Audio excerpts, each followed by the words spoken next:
Olha aí, pessoal, só escutar a conversa do homem aí, ó. Tô decepcionado com a FUNAI, porque a FUNAI mandou picanha da outra marca, entendeu? Meus cachorros estão acostumados a comer maturada, picanha maturada.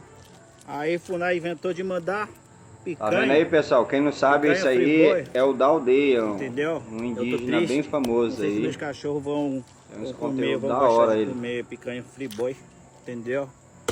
Eu não sei se a FUNAI, não sei por que a FUNAI tá fazendo isso. Não sei Os se cachorros lá estão comendo picanha, ó. O negócio tá bom.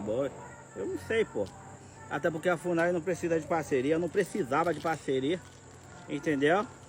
Porque na verdade não é a FUNAI que compra Pessoal, a picanha. quem acompanha os Entendeu? indígenas aí também sabe que a FUNAI entendeu? raramente Os ajuda cachorros eles estão com alguma acostumados coisa, a comer entendeu? picanha maturada. A aldeia Aí aí eu tô é meio porque ele triste tá aqui. Não sei se essa tirando marca onda gosta mesmo. também da picanha, mas vamos ver aí. Pra ver se meus cachorros gostam. Entendeu? Foi boi. Tô meio triste, pô.